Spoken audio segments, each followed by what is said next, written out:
वायु प्रदूषण की रोकथाम और नियंत्रण के उपाय। औद्योगिक प्रदूषण नियंत्रण के उपाय में फिल्टर ये उपकरण गैस धारा से कण पदार्थ को हटाते हैं। उदाहरण के लिए गैस हाउस स्पंदन प्रणाली, इलेक्ट्रॉनिक प्रेसिपिटेटर्स उत्सर्जन से कण पदार्थ को हटाने के लिए उपयोग किया जाता है। आमतौर पर भट्टियों, तापविद्युत संयंत्रों, सीमेंट कारखानों, इस्पात संयंत्रों में उपयोग किया जाता है। जड़त संग्राहक उच्च दक्षता के साथ सेंट्रीफ्यूजेशन के माध्यम से भारी कण एकत्र करता है। स्क्रबर वेट कलेक्टर जो गैस धाराओं से एरोसोल को हटाते हैं। इसके माध्यम से कणों को या तो सतह पर एकत्र किया जाता है या स्क्रबिंग तरल द्वारा गीला किया जाता है।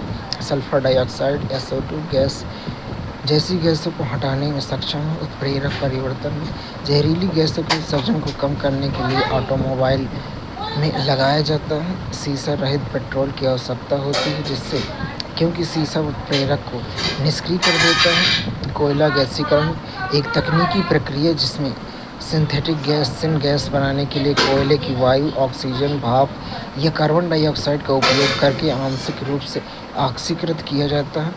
यह गैस प्राकृतिक गैस और मीथेन के लिए ऊर्जा विकल्प के रूप में कार्य करती है। कोयला गैसीकरण प्रक्रिया में इथेनॉल और यूरिया का उत्पादन किया जा सकता है, जबकि सिनगैस में ग्लिसरॉल संश्लेषण के लिए कोई व्यवहार्य तरीका न होने के कारण नाइट्रोग्लिसरॉल का उत्पादन व्यावहारिक रूप से नहीं किया जाता है। भारत का लक्ष्य वर्ष 2030 तक 100 मीट्रिक टन कोयला गैसीकरण हासिल करना है। Flue gas desulphurisation FGD system गीले या सूखे स्क्रबिंग तरीकों के माध्यम से फ्लू गैसों से सल्फर डाइऑक्साइड SO2 और हाइड्रोजन क्लोराइड HCl जैसी अम्लीय गैसों को हटाने के लिए उपयोग किया जाता है। फ्लू गैस से तात्पर्य उस गैस से है जो दहन संयंत्रों से निकलती है और इसमें ईंधन तथा दहन वायु की प्रतिक्रिया उत्पाद के साथ साथ कणीय पदार्थ सल्फर ऑक्साइड, नाइट्रोजन ऑक्साइड एवं कार्बन मोनोऑक्साइड जैसे अवशिष्ट पदार्थ शामिल होते हैं। चूना आमतौर पर दोनों तकनीकों में उपयोग किया जाता है। चूना पत्थर आधारित FGD चूना पत्थर CaCO3 जल की उपस्थिति में SO2 के साथ अभिक्रिया करके कैल्शियम सल्फाइड CaSO3 और कार्बन डाइऑक्साइड CO2 बनाता है। चूना आधारित FGD जब चूना CaO का उपयोग किया जाता है तो SO2 के साथ सीधे अभिक्रिया करके कैल्शियम सल्फाइड बनाता है। फ्लाई ऐश प्रबंधन सरकार की पहल पर्यावरण, वन और जलवायु परिवर्तन मंत्रालय की नीति के अनुसार निर्माण परियोजनाओं, सड़क तटबंधों एवं लैंड फिलिंग गतिविधियों में फ्लाई ऐश आधारित उत्पादों का उपयोग अनिवार्य कर दिया गया है। क्षेत्र में निर्माण के लिए ताप विद्युत स्टेशनों के 100 किलोमीटर तथा खदान भराव गतिविधि के लिए 50 किलोमीटर का दायरा औद्योगिक प्रदूषण नियंत्रण हेतु प्रदूषण सूचकांक PI पर्यावरण, वन जलवायु परिवर्तन मंत्रालय द्वारा विकसित यह सूचकांक स्वच्छ प्रौद्योगिकी को प्रोत्साहित करने के लिए औद्योगिक क्षेत्रों में 0 से 100 के पैमाने पर रेटिंग देता है। प्रदूषण सूचकांक के आधार पर वर्गीकरण स्वायत्त श्रेणी, न्यूनतम प्रदूषण प्रभाव वाले उद्योग, पर्यावरण मंजूरी EC एनवायरनमेंट क्लियरेंस या संचालन के लिए सहमति की आवश्यकता नहीं होती है। उद्योगों को केवल राज्य प्रदूषण नियंत्रण बोर्ड SPCB और केंद्रीय प्रदूषण नियंत्रण बोर्ड CPCB को सूचित करना होगा। लाल सूची उच्च प्रदूषण वाले उद्योग पारिस्थितिकी रूप से संवेदनशील या संरक्षित क्षेत्रों में अनुमति नहीं है। राष्ट्रीय स्वच्छ वायु कार्यक्रम NCAP पूरे देश में वायु प्रदूषण, पार्टिकुलेट मैटर 2.5 और पार्टिकुलेट मैटर 10 को कम करने की समस्या से निपटने के लिए पहली राष्ट्रीय स्तर की रणनीति है, जिसमें समय सीमा के साथ कमी का लक्ष्य 2017 के स्तर से 2026 तक 40% रखा गया है। यह केंद्रीय प्रदूषण नियंत्रण बोर्ड (सीपीसीबी) द्वारा वायु प्रदूषण निवारण और नियंत्रण अधिनियम 1981 के अंतर्गत दिए गए अधिकारों का उपयोग करते हुए लागू किया जाता है। यह 132 गैर अनुपालन शहरों को शामिल करता है। वे शहर जो विगत 5 वर्षों से राष्ट्रीय परिवेशी वायु गुणवत्ता मानकों को पूरा नहीं कर पाए हैं, जिन्हें केंद्रीय प्रदूषण नियंत्रण बोर्ड (सीपीसीबी) द्वारा पहचाना गया था। गैर अनुपालन शहर में वे शहर होते हैं जो लगातार 5 वर्षों या उससे अधिक समय तक राष्ट्रीय परिवेशी वायु गुणवत्ता मानकों (NAAQS) को पूरा नहीं कर पाते हैं। प्राना गैर अनुपालन शहरों में वायु प्रदूषण नियंत्रण पोर्टल। यह पोर्टल NCAP के कार्यान्वयन की निगरानी के लिए बनाया गया है। सीपीसीबी एक वैधानिक संस्था है जिसे जल प्रदूषण नियंत्रण और निवारण अधिनियम 1972 के तहत गठित किया गया है। ओजोन परत को नुकसान पहुंचाने वाले पदार्थ (ODS) को नियमित करने के उपाय में ओजोन परत के संरक्षण के लिए वियना कन्वेंशन 1985 में सहमति के बाद इसने ओजोन क्षरण पर वैश्विक निगरानी और रिपोर्टिंग की स्थापना की।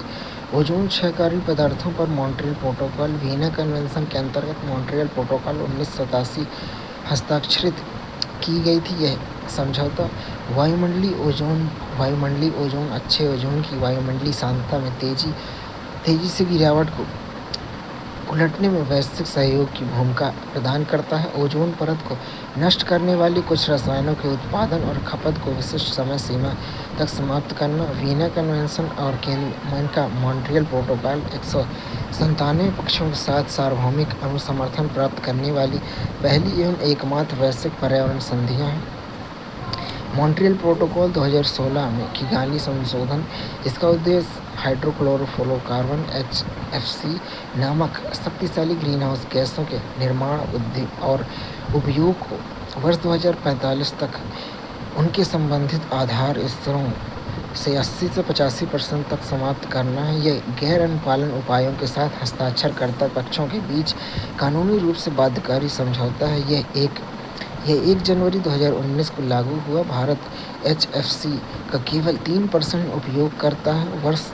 भारत वर्ष 2032 में 4 चरणों में चरणबद्ध तरीके से इसका उपयोग कम करेगा। ओजोन क्षयकारी पदार्थ (ODS) का नियम 2000।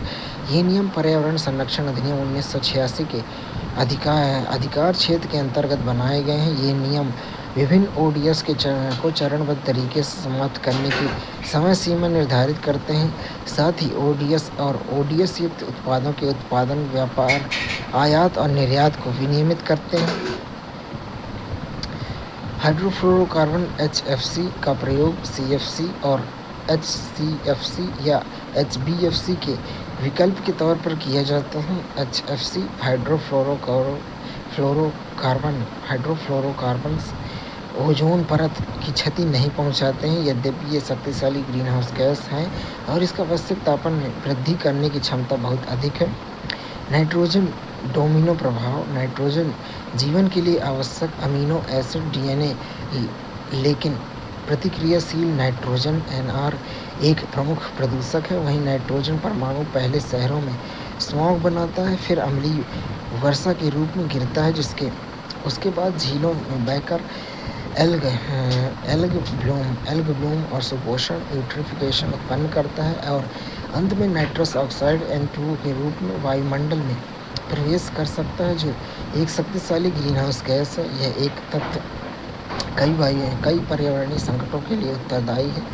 भारत में वायु प्रदूषण को नियंत्रित करने के उपाय में वाहन परिमार्जन नीति 2021 15 वर्ष पूरे कर चुके सभी केंद्रीय और राज्य सरकारों के वाहन 1 अप्रैल 2023 से हटा दिए जाएंगे। इस नीति का उद्देश्य 20 वर्ष से अधिक पुरानी निजी कारों, 15 वर्ष से अधिक पुरानी वाणिज्यिक वाहनों का पंजीकरण रद्द करना है। भारत स्टेज मानदंड 2000 BS मानदंड 2000 उचित ईंधन और प्रौद्योगिकी का उपयोग करके मोटर वाहनों से होने वाले वायु प्रदूषण को नियंत्रित करने के लिए भारत सरकार द्वारा प्रस्तावित मानदंड है। इसे वर्ष 2000 में पेश किया गया था। ये मानदंड वाहनों से निकलने वाले nitrogen oxide, carbon monoxide, hydrocarbon, particulate matter PM और सल्फर ऑक्साइड जैसे वायु प्रदूषकों के उत्सर्जन को सीमित करते हैं। 2020 में BS6 भारत ने वर्ष 2020 में BS6 मानदंडों को अपनाने का निर्णय लिया है। BS5 को छोड़कर यह कदम कार्बन फुटप्रिंट दायित्वों को पूरा करने के लिए उठाया गया है। BS6 वाहनों और ईंधन के फायदे: डीजल कारों में कणीय पदार्थ पार्टिकुलेट मैटर में 80% तक की कमी, डीजल कारों में 70% और पेट्रोल कारों में 25% तक, नाइट्रोजन ऑक्साइड में कमी, सल्फर की कमी के कारण वाहनों में बेहतर कैटालिटिक कन्वर्टर्स लगाना संभव हुआ है। सभी वाहनों के लिए ऑनबोर्ड डायग्नोस्टिक्स OBD को अनिवार्य किया गया है। कणीय पदार्थों को मापने की विधि में बदलाव: भार मापक के बजाय संख्या मानक। इलेक्ट्रिक मोबिलिटी फेम इंडिया योजना FAME इलेक्ट्रिक और हाइब्रिड वाहनों का तीव्र अंगीकरण और विनिर्माण। चरण 2 भारी उद्योग वाहन द्वारा अधिसूचित यह इलेक्ट्रॉनिक वाहनों के अंगीकरण को बढ़ावा देता है। इसका लक्ष्य वर्ष 2030 तक 30% वाहनों को इलेक्ट्रॉनिक वाहनों में परिवर्तित करना है। भारत सरकार गवर्नमेंट ऑफ इंडिया ने इलेक्ट्रॉनिक वाहनों EV को अपनाने को बढ़ावा देने के लिए अन्य उपाय भी तैयार किए हैं, जैसे EV चार्जिंग दिशानिर्देश, कर प्रोत्साहन और ग्रीन टैक्स। प्रदूषण के स्थान में परिवर्तन: BS6 भारत स्टैंडर्ड 6 ईंधन ने वाहनों को स्वच्छ बनाना क्योंकि इसमें सल्फर को 10 ppm तक घटाया दिया गया है, किंतु सल्फर को हटाने के लिए रिफाइनरी में अधिक ऊर्जा और हाइड्रोजन की आवश्यकता होती है, जिससे अतिरिक्त CO2 उत्सर्जित होता है और सल्फर अपशिष्ट बनता है। इससे प्रदूषण समाप्त नहीं हुआ, बल्कि शहर की सड़कों से रिफाइनरी की चिमनियों तक स्थानांतरित हो गया है। वायु प्रदूषण की निगरानी के लिए सूचकांक है। अनुक्रमणिका राष्ट्रीय परिवेशी वायु गुणवत्ता मानक NAAQS, कार्यान्वयन प्राधिकरण, केंद्रीय प्रदूषण नियंत्रण बोर्ड CPCB, ये पूरे देश में लागू है। कणीय पदार्थ पार्टिकुलेट मैटर 2.5 और PM10, sulphur dioxide, nitrogen dioxide, carbon monoxide, ozone, ammonia, सीसा, बेंजीन, बेंजोपाइरीन, आर्सेनिक और निकेल की सांद्रता को मापता है। वायु गुणवत्ता निगरानी कार्यक्रम केंद्रीय प्रदूषण नियंत्रण बोर्ड द्वारा कार्यान्वित है। उद्देश्य परिवेशी वायु गुणवत्ता की स्थिति और प्रवृत्तियों का निर्धारण करना, NAAQS के अनुपालन का पता लगाना, गैर प्राप्ति शहरों की पहचान करना, वायुमंडल में सफाई की प्राकृतिक प्रक्रिया को समझना तथा निवारक और सुधारात्मक उपाय करना। सभी स्थानों पर 4 वायु प्रदूषकों की नियमित निगरानी की जाएगी: sulphur dioxide SO2, nitrogen dioxide NO2, श्वसनीय निलंबित कण पदार्थ RSPM या PM10 और सूक्ष्म कण पदार्थ पार्टिकुलेट मैटर 2.5। राष्ट्रीय वायु गुणवत्ता सूचकांक AQI स्वच्छ भारत के अंतर्गत ministry of environment, forest and climate change April 2015 द्वारा शुरू किया गया CPCB द्वारा विकसित है। AQI नागरिकों को उनके आसपास की हवा की गुणवत्ता का अंदाजा लगाने में मदद करता है। यह 8 प्रदूषकों का विचार करता है: PM10, PM2.5, NO2, SO2, CO, O3, NH3, PB। वायु गुणवत्ता एवं मौसम को पूर्वानुमान अनुसंधान प्रणाली सफर पृथ्वी विज्ञान मंत्रालय द्वारा शुरू किया गया राष्ट्रीय पहल है। प्रमुख प्रदूषक में PM2.5, PM10, ozone, CO, NOx, NO और N2O, NO2 शामिल है। SO2 मीथेन, जाइलीन, टोल्यूनी, बेंजीन और पारा। यह 24/7 आधार पर रंग कोडित 72 घंटे के अनुक्रमित पूर्वानुमान के साथ वास्तविक समय वायु गुणवत्ता सूचकांक देता है। यह महानगरीय शहरों की वायु गुणवत्ता और तापमान, वर्षा आर्द्रता, वायु की गति तथा वायु की दिशा, यूवी विकिरण और सौर विकिरण जैसे सभी मौसम मानदंडों को मापता है। 2021 WHO वायु गुणवत्ता दिशा निर्देश AQGs WHO के वायु गुणवत्ता दिशा निर्देश 2021 में प्रदूषक PM 2.5 और PM10, ozone, nitrogen dioxide, sulphur dioxide, carbon monoxide.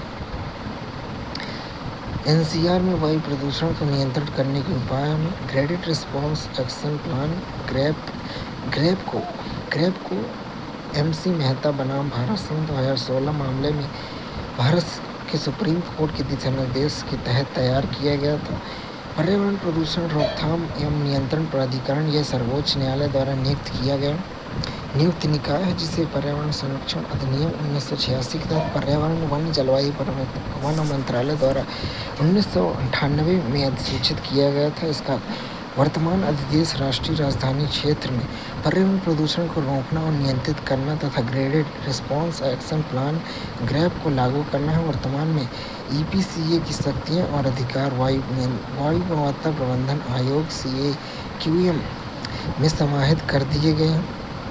वायु गुणवत्ता प्रबंधन आयोग CAQM एक वैधानिक निकाय है, जिसकी स्थापना CAQM अधिनियम 2021 के तहत की गई। इसका उद्देश्य राष्ट्रीय राजधानी क्षेत्र NCR और उससे सटे राज्यों पंजाब, हरियाणा, राजस्थान, उत्तर प्रदेश में वायु प्रदूषण नियंत्रण उपायों का समन्वय, योजना निर्माण और प्रवर्तन करना। यह NCR में वायु गुणवत्ता प्रबंधन के लिए शीर्ष प्राधिकरण के रूप में कार्य करता है और प्रदूषण नियंत्रण के लिए अंतर्राज्यीय समन्वित दृष्टिकोण सुनिश्चित करता है। आयोग का दृष्टिकोण पर्यावरण संरक्षण या सार्वजनिक प्रशासन में पर्याप्त अनुभव वाले पूर्णकालिक अध्यक्ष द्वारा किया जाता है और सीधे संसद के प्रति उत्तरदायी होता है, जिससे निगरानी और प्रवर्तन को सुदृढ़ किया जाता है।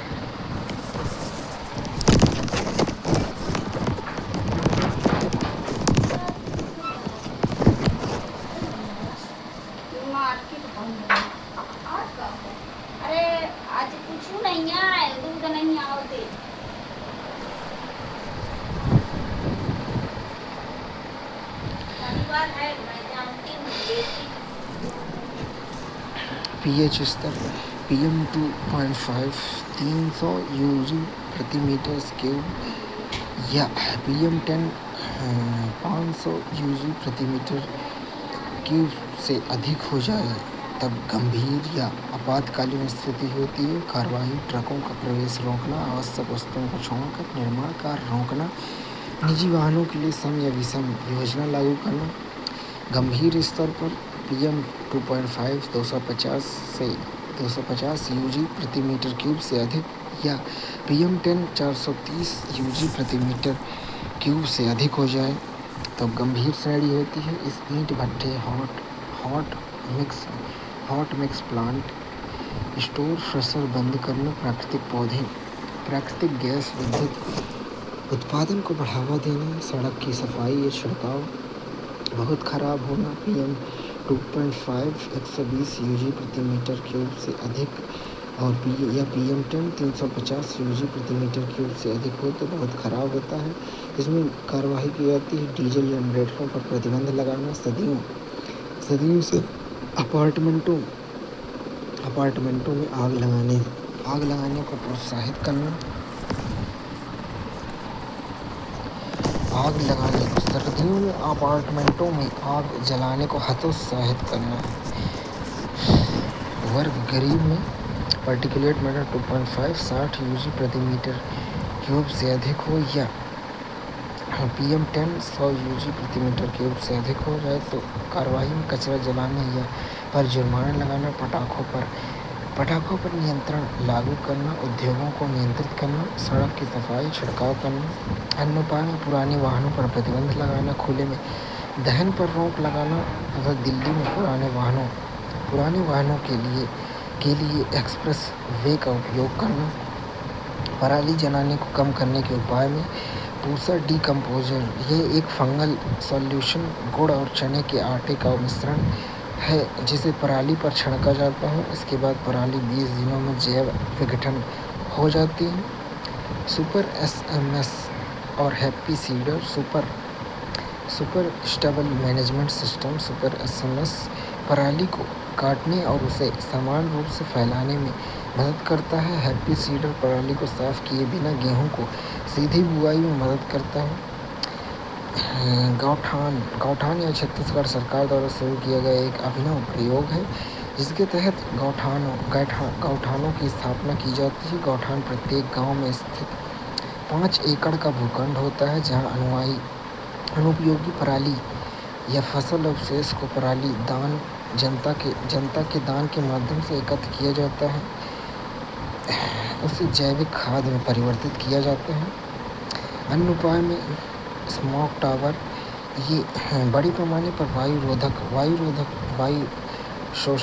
शोधक स्मोक टावर बड़े पैमाने पर वायु शोधक के रूप में काम करने के लिए डिजाइन की गई संरचनाएं हैं। इसमें carbon nano fibre air filter की गई परतें लगी होती हैं जो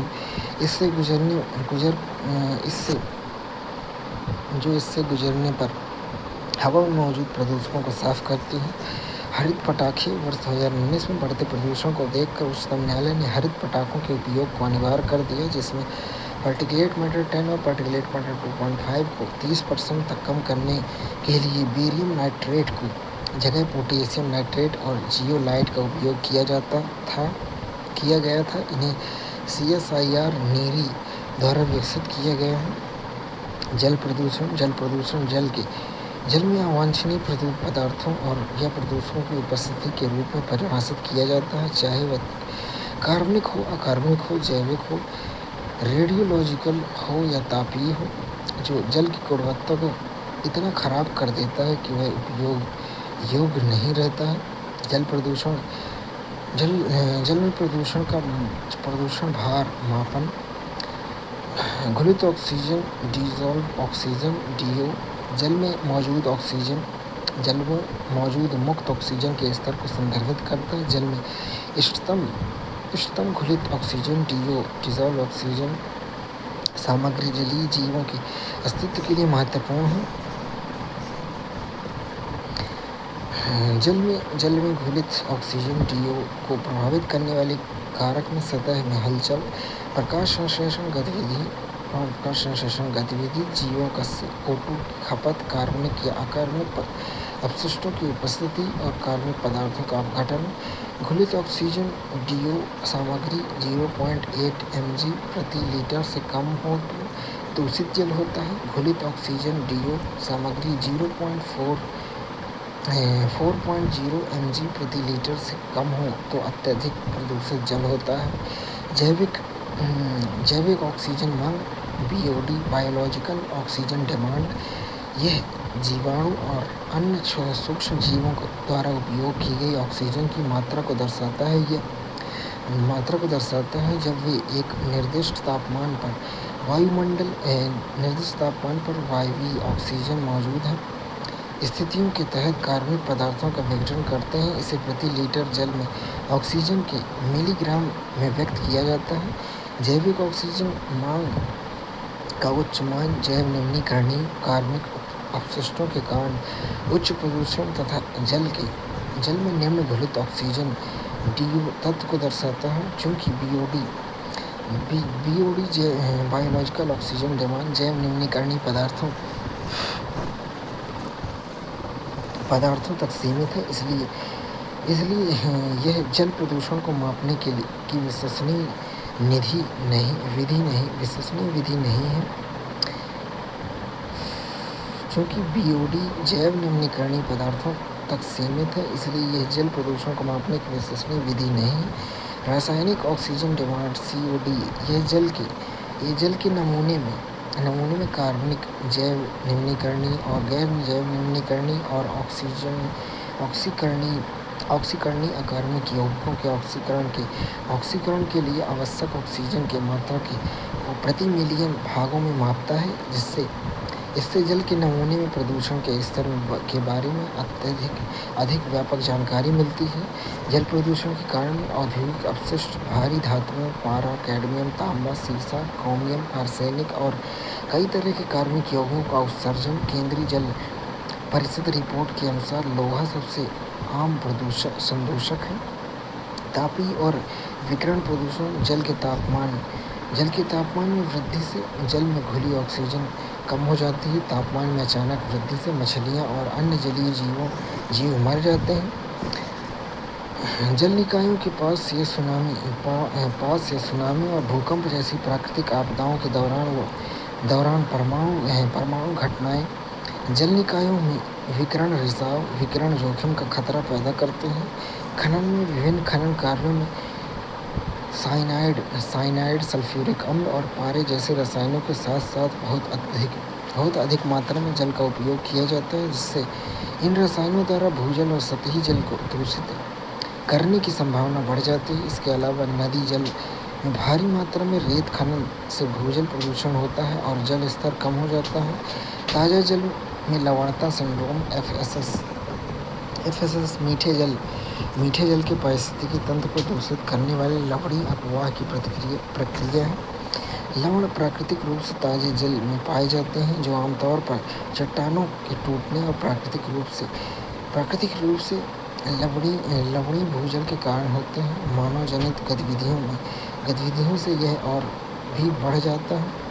गंदा जल, इसमें घरों या अन्य प्रतिष्ठानों से निकलने वाला मानव और पशु मल मूत्र, खाद्य अवशेष, सफाई एजेंट, डिटर्जेंट आदि शामिल होते हैं। घरेलू एवं अस्पताल के मलमूत्र में अनेक रोगजनक रोगाणु विद्यमान होते हैं। सीवेज में अमोनिया प्रदूषण। BIS के अनुसार पीने के जल में अमोनिया की स्वीकार्य सीमा 0.5 ppm है। कृषि स्रोत में कृषि अपवाह में पोटेशियम अमोनिया, विषैले धातु आयन और कार्बनिक यौगिक जैसे घुले हुए लवण होते हैं। उर्वरक में नाइट्रोजन, फास्फोरस, पोटेशियम अतिरिक्त उर्वरक भूजल में पहुंच जाते हैं और या सतही जल में मिल जाते हैं। कीटनाशक में क्लोरीन युक्त हाइड्रोकार्बन CHC जैसे DDT, एंडोसल्फान आदि, ऑर्गेनोफॉस्फेट्स, धातु लवण, कार्बोनेट आदि जैसे रसायन होते हैं। कई कीटनाशक गैर अपघटनीय होते हैं और इसके अवशेषों का जीवन काल अधिक होता है। स्थायी प्रदूषक। पोल्ट्री, सुअर पालन और बूचड़खानों आदि से निकलने वाला अपशिष्ट अपवाह के माध्यम से जल में पहुंचता है। आक्रामक जलीय प्रजातियों में उदाहरण के लिए जलकुंभी, अमेजन बेसिन का मूल निवासी, विश्व का सबसे समस्याग्रस्त जलीय खरपतवार बंगाल का आतंक है। यह सुपोषित पोषक तत्वों से भरपूर जल निकायों में प्रचुर मात्रा में बढ़ता है और प्रदूषित जल के ठहराव तथा जल निकायों में ऑक्सीजन की निकासी के कारण पारिस्थितिकी तंत्र में असंतुलन पैदा करता है, जिसके परिणाम स्वरूप मछली भंडार नष्ट हो जाता है। इसका सीधा असर मत्स्य समुदाय व उन पर आश्रितों पर पड़ता है। जल प्रदूषण के प्रभाव में मानव स्वास्थ्य पर प्रभाव। घरेलू और अस्पताल के मलमूत्र में अनेक अवांछनीय रोगजनक सूक्ष्मजीव होते हैं तथा उचित उपचार के बिना इनको जल में बहाने से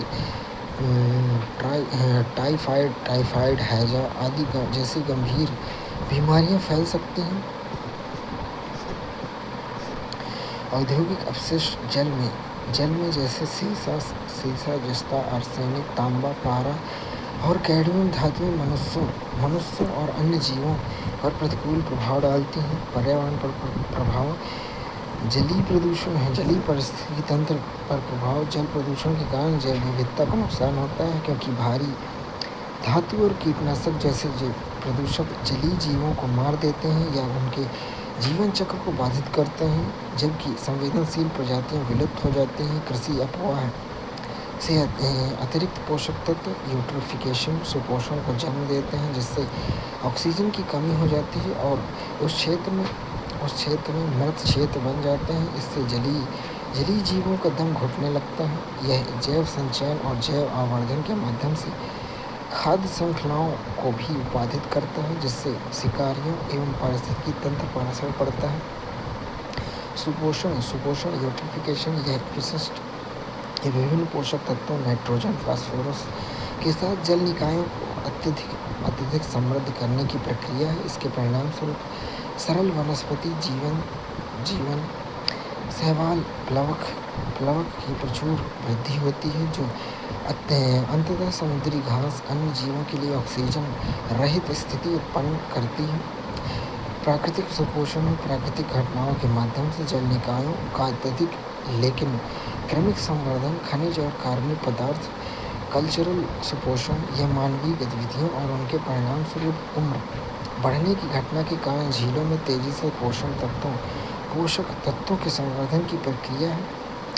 सुपोषण के कारण खाद्य श्रृंखलाएं ध्वस्त हो जाती हैं, नई प्रजातियों का आक्रमण होता है और मीठे जल की झीलें नष्ट हो जाती हैं। अधिक गंदगी, शैवाल प्रस्फुटन आदि के कारण प्रवाल भित्तियों का विनाश होता है। शैवाल प्रस्फुटन में सूर्य के प्रकाश के प्रवेश को बाधित करने वाली पादप प्लवक की आबादी को शैवाल प्रस्फुटन के रूप में जाना जाता है। इससे जलीय पादप मर जाते हैं और इसलिए ऑक्सीजन की पुनः पूर्ति बाधित होती है। शैवाल प्रस्फुटन किसी भी रंग का हो सकता है, लेकिन सबसे आम लाल या भूरा ज्वार होता है। इसके अलावा सामान्य रूप से गर्म जल प्रस्फुटन के लिए अनुकूल होता है। जीव संदीप्ति प्रकाश उत्पन्न करना, उत्सर्जित करना किसी जीव का गुण है। यह एक शिकारी विरोधी प्रतिक्रिया है।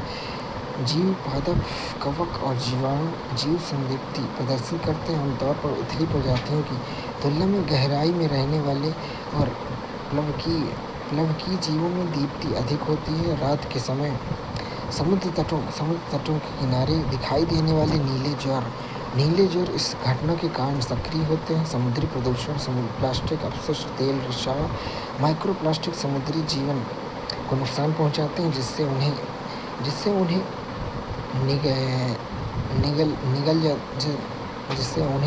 निगल जाने, उनमें उलझने और मृत्यु की आशंका बढ़ जाती है। स्थलीय पारिस्थितिकी तंत्र पर प्रभाव।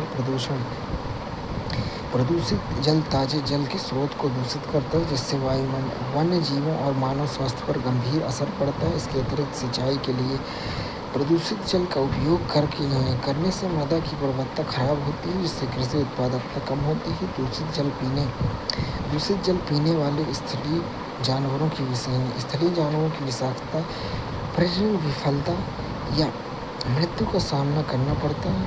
जलवायु और वायुमंडलीय प्रभाव। जल में कार्बनिक प्रदूषकों के अपघटन से मीथेन और नाइट्रस ऑक्साइड जैसी ग्रीनहाउस गैसें निकलती हैं, जो जलवायु परिवर्तन में योगदान करती हैं। आर्द्रभूमि पर प्रभाव। प्रदूषण से आर्द्रभूमि का प्राकृतिक संतुलन बिगड़ जाता है, जिससे आवास नष्ट हो जाते हैं और जैव विविधता कम हो जाती है। प्राकृतिक फिल्टर के रूप में कार्य करने वाली आर्द्रभूमियाँ अत्यधिक प्रदूषण से हानिकारक हो जाते हैं, जिससे वे पारिस्थितिकी स्वास्थ्य को बनाए रखने में प्रभावी नहीं रह जाती हैं। गंगा नदी में प्रदूषण। विभिन्न शहरी और औद्योगिक केंद्रों जैसे हरिद्वार, कन्नौज, कानपुर, इलाहाबाद, वाराणसी, पटना, कोलकाता से उत्पन्न लगभग पूरा अपशिष्ट जल और औद्योगिक अपशिष्ट गंगा नदी, चमड़ा उद्योग, चीनी व आसवनी लुगदी और कागज मिलों का अपशिष्ट में बहा दिया जाता है। यह उच्च बीओडी के साथ साथ पूरी लंबाई में फेकल कोलिफॉर्म बैक्टीरिया से प्रदूषित है। गंगा में मौजूद माइक्रोप्लास्टिक, एथिलीन, विनाइल, पॉलीएसिटिलीन, पॉलीप्रोपाइलीन, स्थायी अकार्बनिक प्रदूषक, पीआईपी, पॉलियामाइड, नायलॉन गंगा स्वयं को कैसे शुद्ध करती है? नदियाँ स्वयं को सतह स्वच्छ करने में सक्षम होती हैं। प्रदूषण, डायल्यूशन, अपशिष्ट का तलछटीकरण और प्राकृतिक ऑक्सीकरण जैसी प्रक्रियाओं के माध्यम से वे एक सीमा तक प्रदूषण को कम कर देती हैं। गंगा इस संदर्भ में अधिक शक्तिशाली है। इसमें बैक्टीरियोफेज पाए जाते हैं जो हानिकारक बैक्टीरिया को नष्ट करने वाले सूक्ष्म वायरस होते हैं। यही कारण है कि विज्ञान को गंगा के लंबे समय से मानी जाने वाली शुद्धिकरण क्षमता के पीछे ठोस आधार मिलता है।